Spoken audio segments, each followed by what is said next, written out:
Bienvenue dans l'univers de Belfort et les super-humains. Une question revient sans cesse. Pourquoi les super-humains se battent-ils entre eux? À première vue, on pourrait penser que ce sont juste des combats spectaculaires pour impressionner le public. Mais en réalité, l'histoire va plus loin. Le film met en scène une véritable guerre entre héros. Tout commence avec des super-humains qui essaient seulement de se défendre.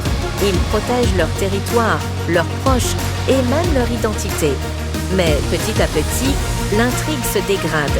Les scénarios deviennent plus sombres, plus complexes et surtout, les héros ne sont plus du même côté. On suit alors 8 grandes étapes qui mènent à l'inévitable, le conflit direct. Au début, tout est basé sur la défense. Les super-humains se protègent encore et encore. Mais à force de répéter ce schéma, la tension monte. La défense ne suffit plus. La survie les pousse à attaquer. Et c'est là que les choses changent. Ce ne sont plus des héros contre des ennemis, mais des héros contre des héros. Un affrontement fratricide, presque tragique, qui fascine les fans parce qu'il brise l'image classique du bien contre le mal.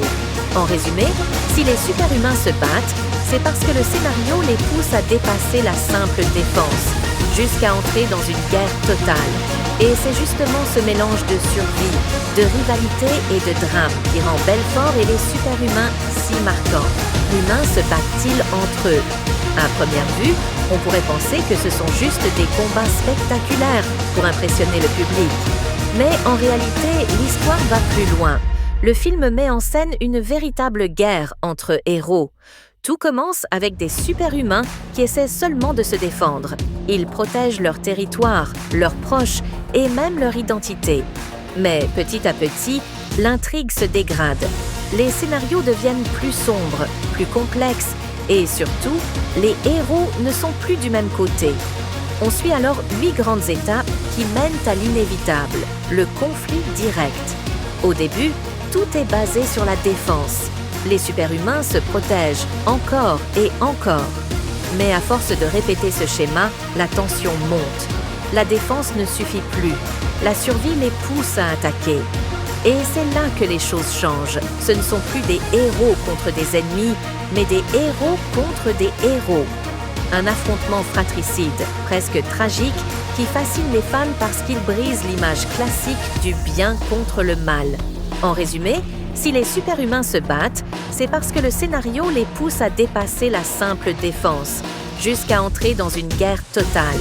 Et c'est justement ce mélange de survie, de rivalité et de drame qui rend Belfort et les super-humains si marquants. Humains se battent-ils entre eux? À première vue, on pourrait penser que ce sont juste des combats spectaculaires pour impressionner le public. Mais en réalité, l'histoire va plus loin. Le film met en scène une véritable guerre entre héros. Tout commence avec des super-humains qui essaient seulement de se défendre. Ils protègent leur territoire, leurs proches et même leur identité. Mais petit à petit, l'intrigue se dégrade.